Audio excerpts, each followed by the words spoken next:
श्रीमद् कुंज विहारिणे नमः। श्री स्वामी हरिदासो विजय तीर्थराम। भगवत प्राप्ति के लिए कौन सा मार्ग अपनाया जाए, किस प्रकार की साधना करें,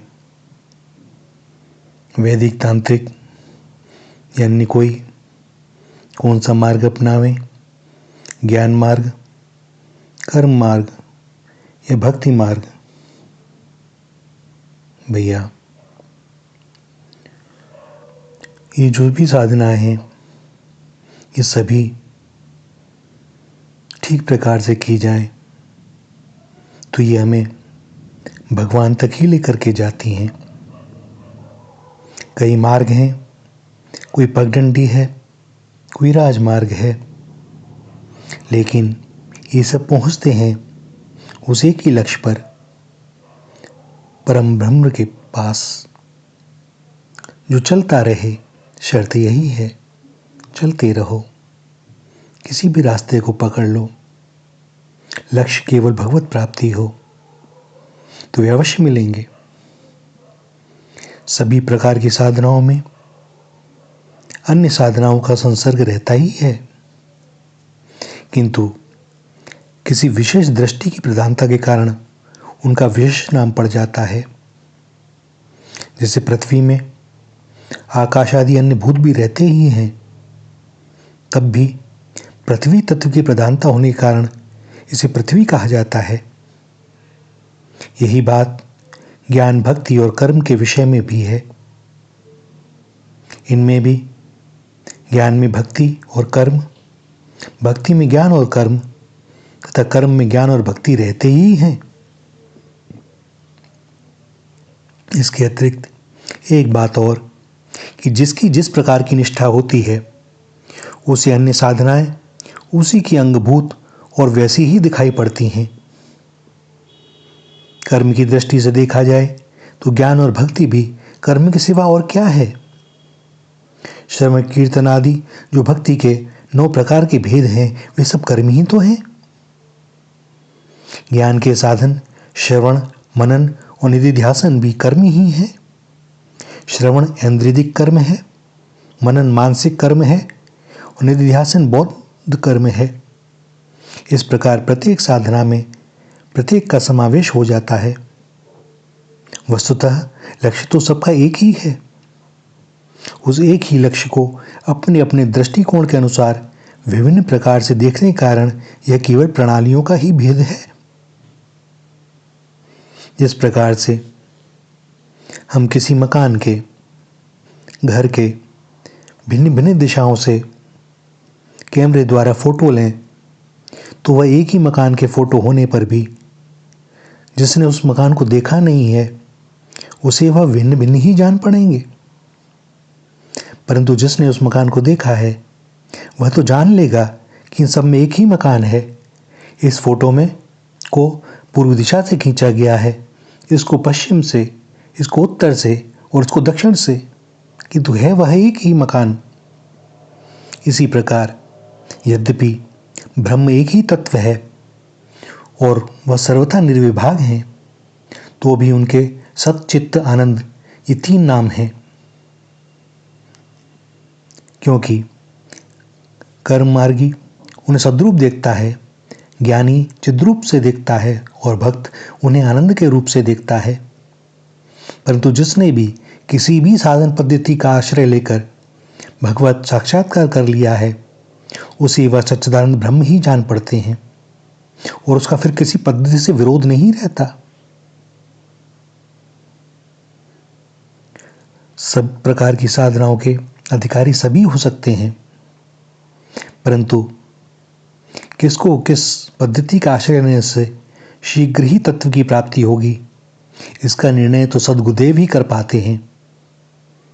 जिसको जो मार्ग अभीष्ट होता है, जैसा स्वभाव होता है, जैसा चित्त होता है, वो उसी को प्रधानता देता है। तथापि उसके साधन रूप से वह अन्य मार्गों को भी स्वीकार कर ही लेता है। ज्ञान मार्गी भक्ति को ज्ञान का साधन मानते हैं, यह बात प्रसिद्ध ही है। श्रीमद् भागवत में कहा गया है, भक्तिर्ज्ञानाय कल्पते, तथा भगवान शंकराचार्य जी भी कहते हैं मोक्ष साधन सामग्र्याम भक्तिरेव गरीयसी। इसी प्रकार भक्ति मार्गी ज्ञान को भक्ति का साधन मानते हैं। ज्ञान और भक्ति की साध्य साधकता में जो यह परस्पर मतभेद दिखाई देता है उसका कारण दूसरा है, क्योंकि ज्ञानी भक्ति को जिस ज्ञान का साधन मानते हैं वो उस ज्ञान से भिन्न है जिसे भक्त भक्ति का साधन मानते हैं, और भक्त जिस भक्ति को ज्ञान का साध्य मानते हैं वह भी ज्ञानियों की मानी हुई साधन रूपा भक्ति से भिन्न है। वस्तुतः ज्ञानी का ज्ञान और भक्तों की भक्ति तो एक ही बात है, उसमें तो केवल नाम का ही भेद है। रहे ज्ञान को भक्ति का साधन बताने प्रमाण बताने की बात, तो गीता में स्पष्ट कहा गया है बहुनाम जन्म नामन्ते ज्ञानवानम्मा प्रपद्यते। यहाँ यदि शांकर भाष्य की दृष्टि को छोड़ दें तो भक्ति संप्रदाय वालों का यह अर्थ मानने में कोई आपत्ति नहीं हो सकती कि ज्ञानवान पुरुष अनेक जन्मों के पश्चात मेरी शरणापत्ति पाता है, क्योंकि प्रपद्यते का सीधा अर्थ प्रपन्न होता है, शरणागत होता है।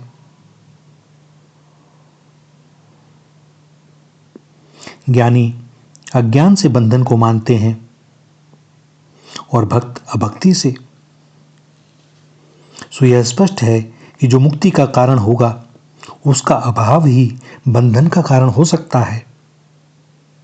ज्ञान सिद्धांत के अनुसार किसी वस्तु में कभी कोई परिवर्तन नहीं होता, वह सर्वदा एक रस ज्ञान स्वरूप ही है। हम अज्ञानवश ही उसे वैसा अनुभव न करने के कारण इस माइक प्रपंच में फंस जाते हैं। और भक्ति सिद्धांत के अनुसार अभक्ति या भगवत विमुक्ता ही इसका हेतु है।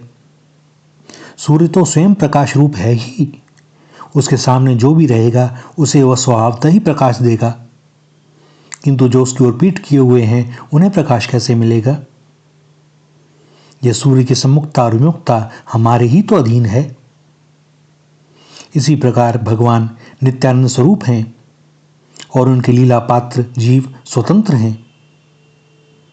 यदि भगवान जीव को कर्म की स्वतंत्रता ना दें तो लीला बने कैसे, चले कैसे? इसलिए भगवान ने जीव को कर्म की स्वतंत्रता दे दी और यह जीव अपनी स्वतंत्रता का दुरुपयोग करके भगवान से विमुख हो गया है। इसी कारण से भगवदी आनंद से वंचित होकर संसार के मोहपाश में बंध गया है। हमारा यह बंधन हमारा स्वयं का बांधा हुआ है। यदि हम इसे छोड़कर भगवान के सम्मुख हो जाएं तो हमारा सारा दुख दूर हो जाए और एक श्री भगवान के अतिरिक्त कुछ भी न रहे। यद्यपि भक्त को भी भेद की स्फूर्ति नहीं होती,